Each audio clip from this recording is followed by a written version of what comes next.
Que ya estamos con el presidente del Colegio Médico de Bolivia, el doctor Cleto Cáceres, nos acompaña acá en estudios para hablar de esta determinación que tomó el Consejo Nacional de Salud ayer de ampliar por 15 días más la protesta en rechazo a la ley de emergencia sanitaria. ¿Por qué 15 días más, doctor? Buenos días. Bien, buenos días, Gabriela. Un saludo para toda su masiva audiencia a nivel nacional, internacional. En todo caso, reflejar 4 puntos que hemos concluido en el CONASA. Primero, establecimos rechazar cualquier intento de amedrentamiento, atropello a los colegios de profesionales a nivel nacional. Segundo, el país está demandando una acción de refuerzo en el tema de las campañas de vacunación. Entonces vamos a reforzar aquello a tal punto que su sector privado ha ofrecido también su estructura, sus establecimientos de salud en el sistema privado para que a través de un convenio se pueda también vacunar en estos establecimientos, cumpliendo obviamente las normas del Plan Anual de Inmunizaciones y ahora de la pandemia, de emergencia. Tercero, nos encontramos en esta situación conflictiva, de esto es responsable el gobierno.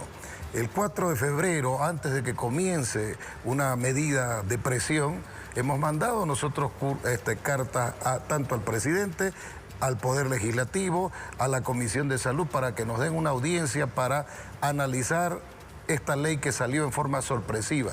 Nos sorprendió a todos y obviamente también se publicó en forma sorpresiva porque no se lo hizo oficialmente en un medio, etcétera, ni un lanzamiento. Salió directamente por la Gaceta Oficial.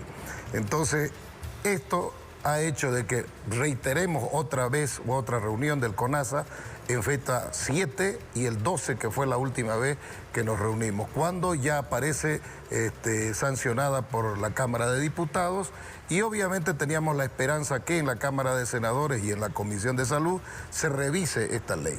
Lamentablemente se salta la Comisión de Salud y se va directamente a la Comisión de Constitución, y de allá para adelante a promulgar la ley. Pero entonces, hubo reuniones previas, ustedes habían observado 3 artículos y supuestamente se incluyeron estas modificaciones. A raíz de la primera carta, justamente se nos avisa que el Ministerio de Salud está dándonos para atender y revisar los 3 artículos iniciales, que como usted lee y empieza y dice, bueno, esto ya no se puede tolerar.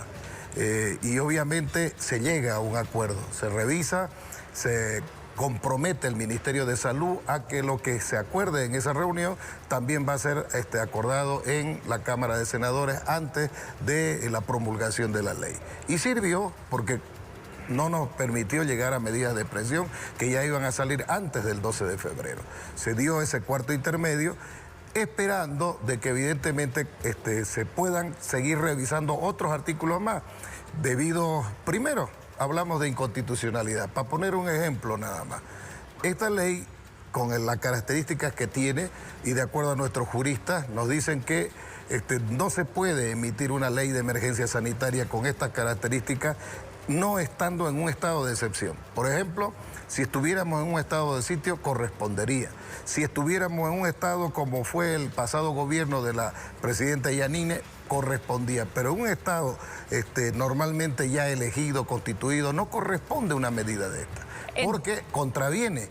Entonces sí se han hecho las denuncias correspondientes de inconstitucionalidad ante el Tribunal Constitucional. Nosotros hemos esperado de que eso se presente por quienes están llamados a hacer eso. ¿Quiénes son los llamados? No el poder civil organizado, sino los parlamentarios, los que se encuentran en representación de la sociedad civil en el Parlamento. En este caso, las brigadas de oposición. Ellos están con la lista, con la demanda de constitucionalidad lista para ser presentada. Sin embargo, están viendo el momento para que sea oportuno, tenga el valor, etcétera. Usted sabe que en este momento estamos hablando de un gobierno totalitario. Tenemos en el Ejecutivo y también tenemos en el Legislativo y por supuesto en el Judicial. Tiene una influencia enorme. para ejemplo, la ley de impunidad que se está sacando, ¿no es cierto? Entonces, tenemos serias dudas de que se respete incluso el valor legal de una demanda. ¿Qué pasa con esta posibilidad que dan desde el gobierno de que ustedes participen en la reglamentación de esta ley? Porque aseguran que abrogación no va a haber. Mire, con la ley de la SUS también que se tenía antes, como en las modificaciones se emitió, pero se volvió a considerar, nos sentamos con el gobierno, revisamos, se entendió y obviamente se transformó esa ley, ¿no es cierto?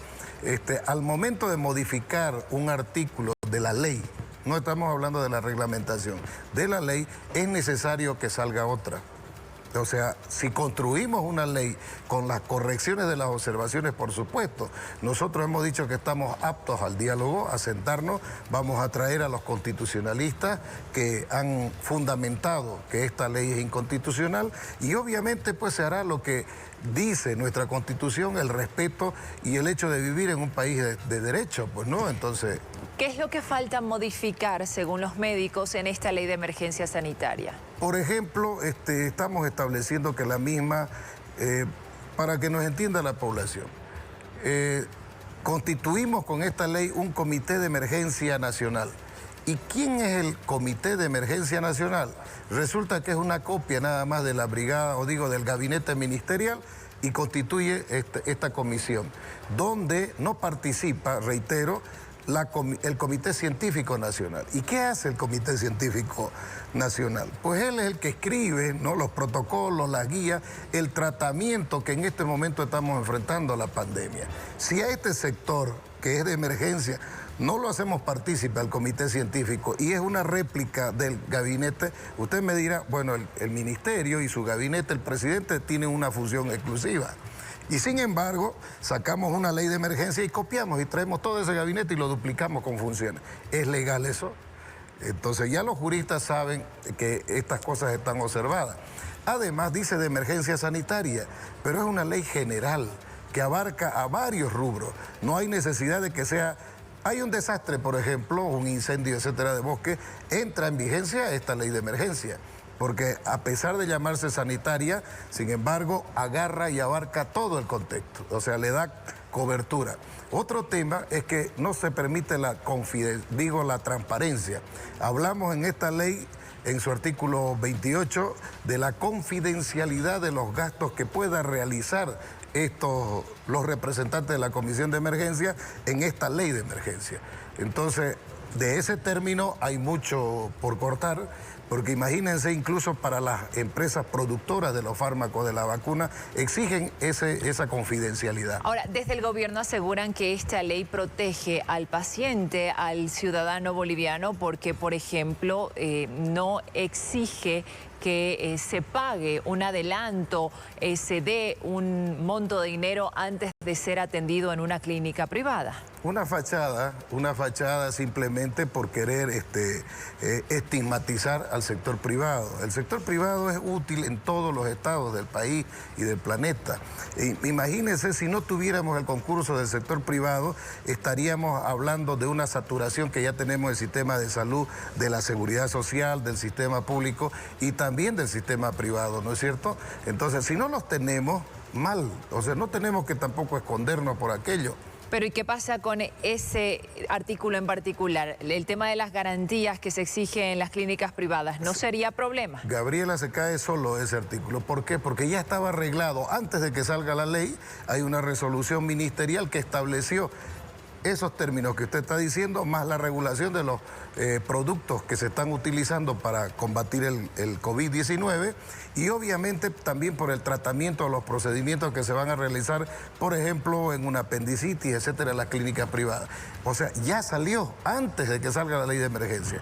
Y reiteramos, se puede trabajar con decretos como está constituido, estamos hablando de un país de derecho y evidentemente a través de decretos, a través de resoluciones ministeriales y la máxima entidad en este caso es el Ministerio de Salud. Otro de los argumentos del gobierno es que esta ley prohíbe las manifestaciones públicas o en todo caso los paros de actividades de parte del sector cuando se esté dando una emergencia como ahora la de la pandemia. ¿Qué pasa con la ciudadanía que queda sin la atención necesaria? Primero, aclararle a la población, y son testigos todos, el Colegio Médico, pese a su derecho a reclamar, a protestar, a tener reuniones de actualización en jornadas académico-científicas, porque hasta eso lo prohibía, reitero, jamás ha hecho una interrupción del sistema sanitario de salud en el país a lo largo de la historia. Siempre ha respetado el tema de las emergencias, las urgencias médicas, es más, incluso la atención, ¿no es cierto?, de otro tipo de patologías que no sean la emergencia, pero que requieren una urgencia en ese momento. Pero cuando hay un paro se suspende la consulta externa y las cirugías programadas. Que pueden programarse, que no van a causarle problemas a la persona, que no ponen en riesgo su vida. Eso sí, pero es una limitante de protesta. Yo trasladaría esta pregunta y le diría al gobierno, ¿por qué el gobierno se empecina en que el sector salud tenga que llegar a salir? Es como cuando un bombero, ¿no? Resulta que hay un incendio y lo mandan a apagar sin traje, sin extinguidores y nada. Por eso está saliendo el sistema de salud. Usted se va a un tercer nivel del SUS, que en este momento debería garantizarle la salud, y resulta que llega una cama de terapia, llega un diagnóstico. No hay el laboratorio para complementar ese análisis. El tratamiento se lo damos, tampoco hay en la farmacia, tiene que ir a buscar eso. Estamos hablando del sistema público, de la gente que no tiene un contrato de trabajo seguro. ¿Es eso decir que el SUS cubre? Es mentira. Entonces, por eso hemos salido a marchar y obviamente, cuando hablamos de prohibir las jornadas académico-científicas, es a través de estas revisiones, de estas jornadas que traemos médicos del exterior, los que están llevando a cabo un proceso invasivo, etcétera, para actualizar nuestros conocimientos, que hacemos esos seminarios científicos. Hasta eso lo estaban prohibiendo. O sea, ¿dónde queda realmente quien ha elaborado y ha proyectado esta ley de emergencia? Creo que no era del sector salud. Lo cierto es que ambas partes tienen sus posiciones fijas en torno a la ley de emergencia sanitaria. ¿Cómo se van a desarrollar estos nuevos 15 días de paro de actividades? ¿Qué características va a tener? ¿Qué otras acciones van a tomar para hacerse escuchar? Lo primero que hemos dicho de que evidentemente a nosotros nos gustaría volver lo más rápido posible a nuestro consultorio y trabajar en lo que sabemos hacer. Entonces, pero eso no está en nuestras manos. Eso está en manos del gobierno y reitero, desde el 4 de febrero que venimos haciendo esa insistencia por la ley, porque abrogada esta ley no estamos luchando siquiera por una cama más en el hospital, por un respirador más, ni estamos hablando de los medicamentos que tanto necesita. Tenemos una debilidad enorme en el sector salud para atender recursos humanos, infraestructura, institucionalización, despolitización en el sector salud, eliminar la corrupción.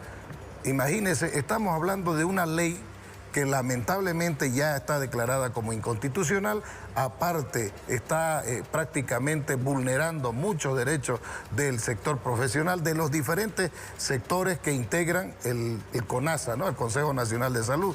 Pero no estamos hablando solo de médicos, estamos hablando de las enfermeras, de los trabajadores en salud, etcétera, del riesgo. Imagínense.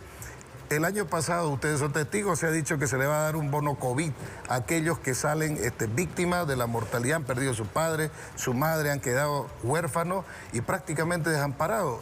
¿Acaso se ha cumplido eso cuando es un compromiso de Estado? De un Estado, el otro que está entrando debe asumirlo. Bien. No se está cumpliendo ni esto.